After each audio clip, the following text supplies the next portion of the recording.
Alden, thank you for joining me in your afternoon and I think my very early morning. Why don't you kick off and tell us a little bit about yourself before we get into the guts of LTV, about yourself and your Adverio. Sure. Yeah, I think before we do that, I just want to say it's great to reconnect. I think the last time we saw each other was here in the Bay Area at the infamous Wayfair Tavern. So yeah, that's right. The legendary burger there. But yeah, happy to kind of dive in. So again, Alden Wonnell, founder of the e-commerce agency Adverio.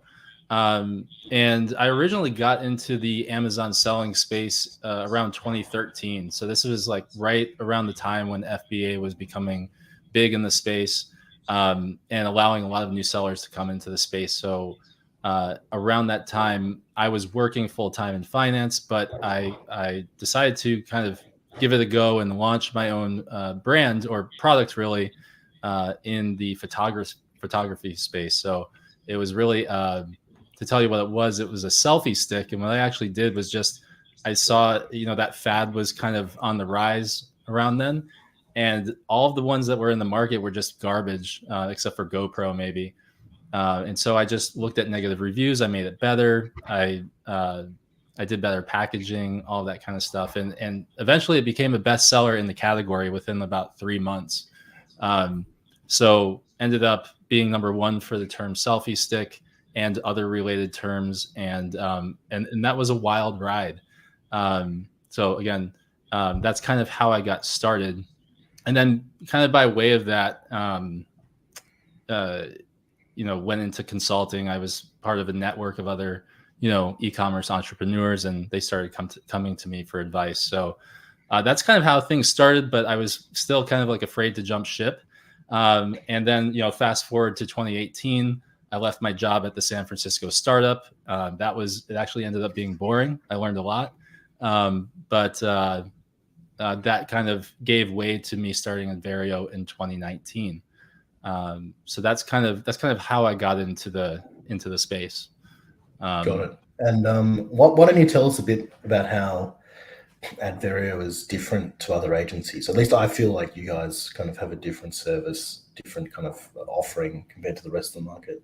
Yeah, I mean, I'd like to think so as well. I mean, we are very like leading edge, very technology focused, always kind of trying to push the envelope. At this point, starting in 2019 to 2024, we've grown into a 25-person omni-channel marketing partner. I really kind of hate the word agency, but we really see ourselves as strategic partners in the space. Primarily focusing on Amazon, Walmart, but also serving Target, Shopify, Instacart, and other channels that our brand partners, want to sell on, right? And in that space, we really found our stride with mid 7-figure to mid 8-figure brands, specifically with large catalogs. And, it's interesting because when we first started up, we were, emerging sellers, 6-figure brands, but one of our first brands was a mid 7-figure brand. I think we just struck that by luck, but pretty soon after that, we took on other mid 7-figure, low 8-figure brands, and we kind of noticed they all had the same issues, right? They all had these same issues with scaling where they had gotten from like 0 to 7 figures, mid 7 figures, and then they just couldn't scale past that. And, most of those issues were around like trying to use the same strategy to get to 7 that they were to try to get to 8. And as you probably know from growing your business and, just from hearing others in the space, like the strategy has to completely change. Like there are some fundamentals that stay there. But, as things grow, you get a larger catalog, it just gets exponentially more complex in every place. So we basically, in 2021, decided to really just focus on scaling technology, scaling, tools, et cetera. And, in areas that address every part of the business. So advertising, SEO, catalog optimization, pricing optimization at scale. And it's been massively successful. So we're, regularly seeing like double-digit, triple-digit growth. year over year. And it's really about like implementing these tools and strategies that have gone by the wayside and giving these brands the resources that they need, the strategy that they need. And it really ties into like a lot of these strategies tie directly into our topic for the day, which is LTV. And guess what? Like when we fix all of these issues, these brands typically see their LTV skyrocket, or at least make a significant improvement. So it kind of all ties in to the topic for today. Yeah, no, for sure. So just on that, so I guess from here on out, we're really talking about LTV, right? So why don't you give us some background on LTV in the context of Amazon? Yeah, sure. So like, what is LTV? I think let's start with that question, because some of the listeners might not really know what it means. It is, your customer lifetime value, or some people call it CLV, some people call it CLTV. Let's just go with LTV for today. And there's a number of different calculations to try to find that out. The most simple calculation is really just your average order value or customer revenue times your average number of transactions per year times your customer lifespan in years. And so what that gives you, James, is it gives you their total top line revenue in terms of a value of the average customer. So does that make sense? Yep, totally. Yeah. And so, I mean, it's a universal KPI for businesses. I think every business should be tracking this. And it really, because it can dictate, what you should be, willing to spend to acquire a new customer, what your tacos should be, what your ACoS should be. And we can get kind of like dive more into that. But interestingly, from my experience, like brands that started outside of Amazon, especially in the 7-8 figure plus range, they definitely know their LTV. It's a metric that they track consistently. They peg it to their industry vertical, et cetera. I'm sure, being at Merchant Spring, selling, having a SaaS solution, it's something that you track as well, right? Yeah, 100%. I think like you said, LTV is almost universal in usage in business. Like definitely for SaaS, I can see why it's important, and probably I can see why it's important for brands. But just on the brands thing, before we get into what's good and bad, do you think that the LTV stuff is relevant for all categories, or do you think like how is it relevant to everyone, or less relevant or more relevant? Yeah, I think there are categories. It's a great question. I think there are categories where it's more relevant. And I think there's categories where, your LTV might just be a one-time purchase. But the idea behind this, like a category where it might be more relevant, is maybe like food or supplements or cosmetics, because these are consumable items that you would expect someone to purchase again and again and again. Now, if we go to a sector that's, I don't know, let's talk about like industrial or tools, for example. I think that while it's less impactful there, maybe it's still very important, because while, in cosmetics and I guess what I'm getting at is that there are things that they can do to increase their LTV by increasing the market basket, the checkout, different items that they're coming back for. And so I think that that's actually an area of an opportunity for those industries that may not think that it's like that significant for them. There's a couple of examples of brands that we work with that, see repeat purchases all the time, have super high LTV. And then there's, a brand we work with that sells like oil pumps and grease pumps and gas pumps. And they think, hey, someone's just coming for a one-time purchase for their tractor, right? Yeah. But that person ends up coming back for like a service hose in their workshop, So it's things like that actually become unexpected in those types of categories. Yeah. Well, this is a good segue into, what is a bad or a good lifetime value, and I guess how do you even establish, like we were just talking about the differences, right, for different categories. But how do you even establish what's good and bad for you as a brand?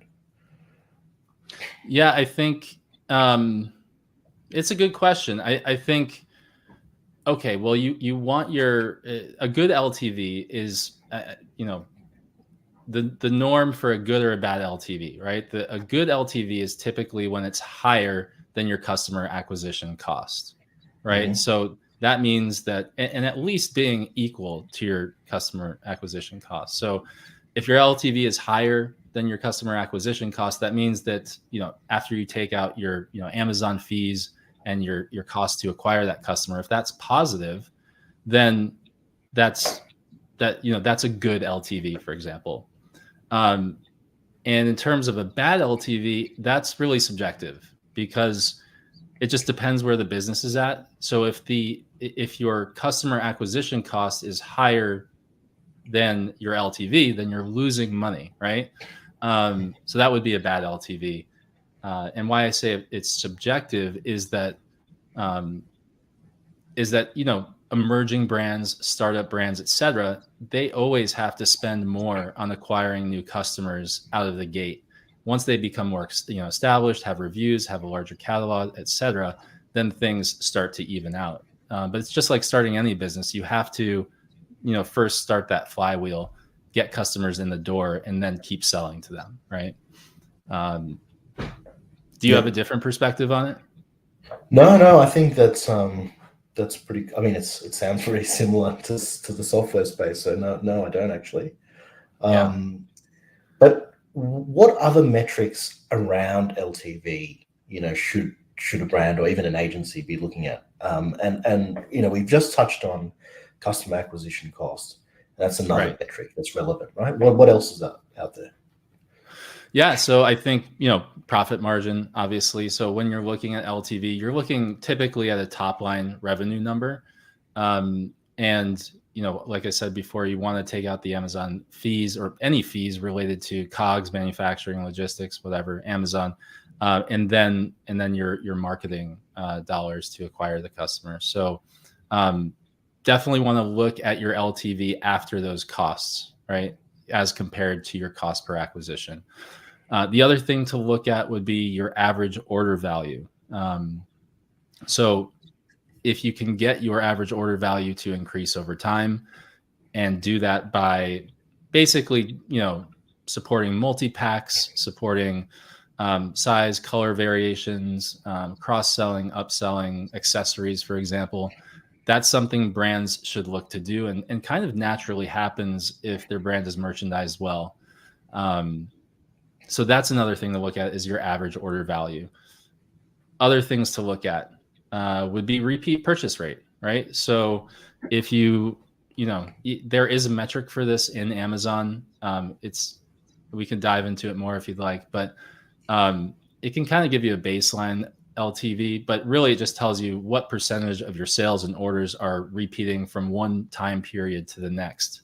And typically quarter over quarter, and especially year over year, you want to see those repeat purchases at least staying the same, but ideally increasing because, there's really three ways to increase LTV. It's, increase your average order value, increase your repeat purchases, or, increase the retention of the customer over a number of years. So if we can get them to purchase more times in a year, then the LTV goes up, right?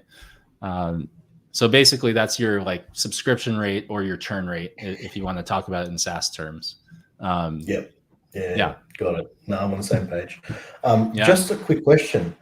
How much interplay do you see between and this is Amazon specific. So how much interplay do you see between subscribe and save programs and driving a better LTV? Do you see much of that from your client side? Yeah, that's it's pretty big. And I would say the places we see that mostly are in the food space. So food and cosmetics, as I mentioned before. It I mean in some, we have there's like a hemp brand, a protein brand, a cosmetics brand. They all have super high repeat purchase rates. We work with a couple of supplement brands that have somewhere around a 50 to sometimes 60% repeat purchase rate. So for those brands selling consumables, yes, I mean that like having subscribe and save and the fact that Amazon just like basically created an auto enrollment program for it. I mean, it's a huge contributor to LTV. But again, not every product can be on subscribe and save, right? Those that can see a massive benefit from it typically. Yeah, got it. Okay. Yeah. So coming back to a bit of an agency angle to all this, as an agency, how do you educate your clients on all of this LTV, CAC, AOV, subscribe and save? How do you actually educate them on all this stuff? Well, hopefully they'll watch this webinar. No, I'm just kidding. But it's so I want to go back to something I was saying before, which is I've noticed that brands that start off of Amazon know their LTV typically like 90% of the time. But brands that started on Amazon and came up on Amazon, that's where they found their success before branching out. They don't know their LTV a lot of the times, or don't think it's really important. And I think that's a function of Amazon just making it very, very difficult to actually come down to that number or calculate that number. And not that, you basically have to take a bunch of different pieces and put them together and then and get that number, right? Or you have to have a third-party software. There are indicators that Amazon gives you from the repeat, purchase dashboard, from the customer lifetime dashboard. Each of them have interesting insights and tools, but they don't give you the whole perspective. And so back to your question about, how do you educate them? It's kind of a learning curve for them because they're focused, most brands are focused on ACOS, and thankfully that is shifting towards tacos, right? Because every agency is talking about tacos now, which I think is a good move, because most brands use a percent of revenue model to fund marketing and not an ACOS or efficiency metric. So that's a good move. The next move is to LTV, right? If it's really applicable to them. I think it's applicable to every business. And so that is the next shift. And why it gets kind of some pushback is because almost always the answer is, hey, you've got a really good LTV, you should spend more money on marketing. And that's the last thing they want to hear, right? So it's really push and pull. I think with some clients, some brands, they get it right out of the gate. But the majority, it does take education. And the way that we do that is before we even take on a brand, we do an LTV analysis for them. Then when we do take them on, we run it quarterly, every quarter after that, to track how things are going. We also do that because you lose customer data every month that you can't really get back unless you're pulling it into a data warehouse. But that issue aside, once you start tracking it and showing them these reports, they kind of start getting, oh, this is an interesting metric. This isn't just a one-time thing that you showed me. I'm seeing this increase over time. Maybe I do, maybe I can invest more in acquiring a new customer. Maybe I can, maybe I'll have more cash flow because of this, to launch a new product down the line. Maybe I'll have more dollars for tentpole spend down the line. And so it is, generally there are some very receptive brands, but in the most part, it's kind of like crawl, walk, run, if you will. Yep. No, yeah. I hear. Just quickly, and I'm going to blast through the next set of questions in the interest of time. Okay. Just on the agency angle, how do you think measuring and talking to the clients about maybe a target LTV they want to get to shapes their whole strategy? How do you see that? If you imagine that the listeners here are all agencies, how do you think that this can help shape their client strategy? Yeah. Okay. So I guess I'll try to speed through this, but let's say that your client wants, or the brand, if you're a brand watching, you want a 10% ACoS, right? You're willing to spend $10 to get a customer that's going to spend $100 with you, and you're basing that off one purchase, right? You're not taking into account that they're going to come back a number of times. Well, let's say that person on average, or your customers on average, purchase 2 times a year, and their average lifetime is 2 years, right? So 2 times 2 is 4 times 100. We got $400. Now you should be willing to spend $40 in the same light, that 10%, to acquire that customer. Now, what that's going to do is, what you do is invest more in marketing and top of, budget, and top of top of search ad placements.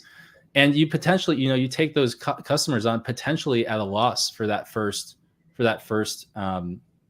purchase. But within a defined time range, like 3 to 6 months, they're going to have way more profit down the line. So it's really about funneling these new customers in for a future payoff, and typically a relatively short-term payoff in the terms of business growth year over year. So that's the first way. The second way is to basically use it to forecast for cash flow, to finance like inventory, new product launches, like I mentioned before, kind of tentpole ad spend. Because that's the other thing. It's not just, hey, we're going to be way more profitable, but what do we do with those profits once we realize them, right? Now we have more money to grow faster in operations in other areas, not just more ad spend, right? And so those are kind of the two main places. But I do want to mention this because it's a really intriguing way to use LTV as well, and that is the avoiding price discounting and a price wars, essentially, or discounting. So if you think about this, why do brands discount? Well, they discount maybe to get rid of inventory that's not selling through, but they also discount to acquire a new customer ahead of one of their competitors, right? Well, what if you don't want to lose your brand integrity? What if you don't want to price down?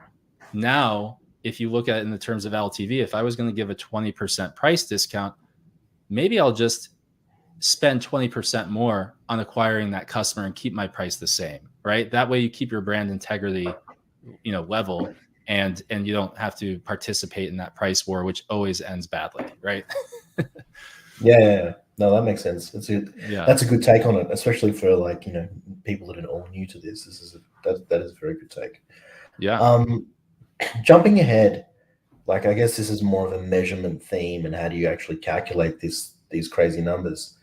You and I are talking about new tools available in Seller Central. Right. Can you tell us more about that to start with? Like tools available to calculate this natively? So natively, not really much. Okay. There's the repeat purchase dashboard let's talk about how you might calculate, like a very raw calculation with that. In the repeat purchases behavior dashboard, which is in brand analytics, what you'll do is if you pull up the last year, you'll see kind of what your repeat purchase rate is. I like to look at it by the year, but you can look at it by the quarter. You can also look at it by the week or month. Let's say your average purchase, your average AOV again is $100, but the dashboard tells you that 50% of the customers that purchased last year purchased again this year, right? That means that customer last year spent $100, and then half of those customers came back and spent $50, right? Or half of them came back. So essentially, what you can do there is you could say, well, my lifetime value of that customer is $150. So not just 100, but it's 150, because 50% of the people are coming back and buying the next year. Now that's a very kind of like rudimentary baseline pulse. It doesn't take into account like market basket analysis, like product level LTV. There's a lot that it doesn't take into account. Not to mention, it doesn't take into account multiple years of a customer being a customer, right? It only takes into account like the last 12 months. So that's one way, and that can get you kind of like a baseline. But there's a couple of other tools that can be used as well. So the other tool that's available in Seller Central was just launched in October, and it's called the Customer Loyalty Analytics Dashboard. And that's also in brand analytics. And this is kind of a step in the right direction, but it's still the layout, the UI. It's confusing at best, I think, for most people. And what it does is this offers a segmented cohort analysis of LTV. Again, only this year versus what they think is going to happen next year. It uses predictive LTV, an RFM model. I won't go into all the details there, but you basically got top tier clients. You've got promising customers, you've got at-risk customers, and you've got hibernating customers. And it gives you some detail about what they spent this year and what they think they're going to spend next year. And from there, it allows you to launch promotions to those cohorts or segments using brand tailored promotions. So very limited in terms of like what you can do with the data. It is a little bit more comprehensive, and it's a cohort based LTV analysis. So again, you've got these two dashboards that can kind of help you, but again, they still do not give you kind of the full picture that you need.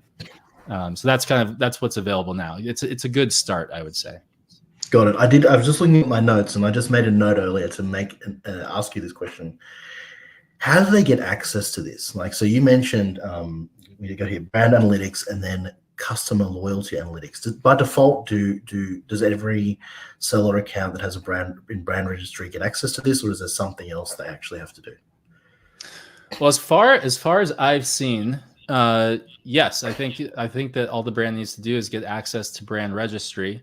And then for an agency or a user to get access to it, you actually have to go to global permissions and user permissions. So not only do you have to have access to, Amazon keeps updating user permissions, but in regular permissions, you have to get access to brand analytics dashboard. And then the owner has to go to global user permissions and enable the brand, all those brand analytics features, as well as other promotional features like brand tailored promotions. So in terms of access, we haven't worked with a brand registered brand that hasn't had access to it. So.